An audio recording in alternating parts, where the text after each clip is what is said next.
नमस्कार दोस्तों, जैसा कि आप देख पा रहे हो, ये जो एक पेपर है मैं आपके सामने जो शेयर कर रहा हूँ, ये यूपी पीजीटी का है। दोस्तों, जैसे कि मैं पहले आपको बता देना चाहता हूँ, यूपी में दो तरीके के एग्ज़ाम होते हैं। जो लेक्चरर के एग्ज़ाम होते हैं, जो इंटर कॉलेज में लेक्चरर होता है, जो 11वीं 12वीं को पढ़ाता है, जिसे पीजीटी बोलते हैं, या हम लेक्चरर बोल सकते हैं, या हम प्रवक्ता भी बोलते हैं। तो उसको एक तो Uttar Pradesh secondary education services selection board, UP SESSB,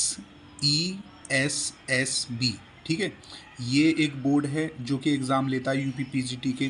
दूसरा जो है वो यूपी PCS के थ्रू, जो आपके राजकीय इंटर कॉलेज होते हैं, जैसे कि जिन्हें गवर्नमेंट इंटर कॉलेज बोलते हैं या GIC बोलते हैं, उसमें उसका जो एग्ज़ाम होता है वो यूपी PCS के थ्रू होता है। ठीक है, अब उसका अगर आपको लेक्चरर बनना है तो आपको PCS का एग्ज़ाम देना पड़ेगा। फ़िलहाल मैं अब आपको ये बताना चाहता हूँ कि मेरा जो ये यूट्यूब चैनल है, इससे हमारा प्रयास दो हैं। दो प्रयास तो मुख्य ये हैं कि एक तो जो यूपी पीजीटी हिस्ट्री में जो सवाल पूछे जाएंगे या जो आगे जो एग्ज़ाम होंगे उससे रिलेटेड जो प्रिपरेशन है या उससे रिलेटेड जो क्वेश्चंस हैं हम शेयर करेंगे आपके साथ। दूसरा जो हमारा है UGC नेट हिस्ट्री, उससे भी रिलेटेड हम आपके सामने जो भी जानकारी होंगी, क्वेश्चन आंसर्स, क्वेश्चन सेट, ये सब शेयर करेंगे। तीसरी बात ये है हिंदी से रिलेटेड, जैसे कि हिंदी एक सब्जेक्ट है तो उससे रिलेटेड हिंदी का जो पीजीटी का एग्ज़ाम होगा उससे रिलेटेड जो भी जानकारी होगी।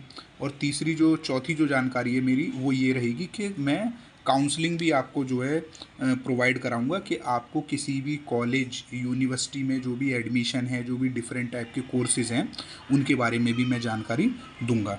तो जैसे कि आप देखेंगे कि ये जो क्वेश्चन पेपर है, ये जो पेपर हुआ था वो 17/8, आप वीडियो में देख सकते हैं, 17/8/2021 को ये पेपर हुआ था।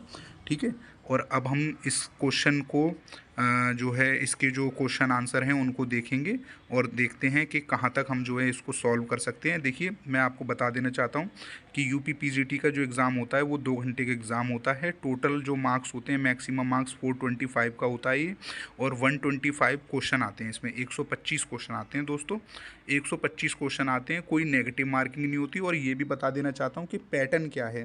पैटर्न ये है कि प्राचीन भारतीय इतिहास, मध्यकालीन भारतीय इतिहास और आधुनिक भारतीय इतिहास, तीनों में से जो है क्वेश्चन पूछे जाते हैं।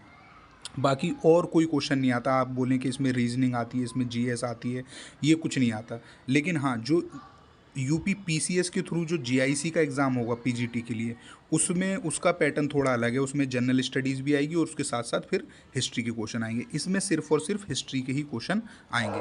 तो चलिए दोस्तों, बिना उसके शेयर करते हैं। ठीक है, आगे देखिए। ये जैसे कि सबसे पहला क्वेश्चन है आपके सामने कि मौर्यों के केंद्रीकृत राज्य का स्वरूप अशोक के समय पितृव्रत हो गया था, यह स्पष्ट रूप से उसके किस अभिलेख में उल्लिखित किया गया है?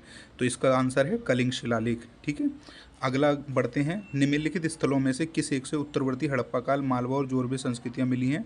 आंसर है इसका दायमाबाद। ठीक है, फिर इसके बाद अगला बढ़ते हैं। अपनी मृत्यु के पूर्व बलबन ने किसको अपना उत्तराधिकारी मनोनीत किया था? कैकुकाबाद। ठीक है, बताना चाहता हूं दोस्तों कि हो सकता है कई बार कोई क्वेश्चन है जिसमें आपको कोई डाउट लग रहा है, तो आप अपना कमेंट ज़रूर कीजिएगा और कमेंट करके मुझे जो है बता भी सकते हैं। हो सकता है कई बार मैं भी हो सकता है कोई गलत जानकारी दे दूँ आपको, लेकिन ऐसा होगा नहीं, मैं प्रयास करूँगा। लेकिन हाँ, सोर्स के साथ बात करेंगे हम, ठीक है ना, ऑथेंटिक सोर्स के साथ बात करेंगे, किताबों के साथ बात करेंगे, ऐसी बात नहीं है। विजयनगर साम्राज्य के किस शासक ने चीन में राजदूत भेजा? हरिहर प्रथम इसका आंसर है। इब्न बतूता किस क्षेत्र से भारत आया था? तो इसका आंसर है उत्तर अफ्रीका। समझे, उत्तर अफ्रीका इसका आंसर है। ठीक है, इसके बाद आगे हम देखते हैं। राय पिथौरा के नाम से कौन सा राजपूत शासक जाना जाता है? पृथ्वीराज, गोविंद चंद, हरिराज, जयचंद। तो इसका जो आंसर है वो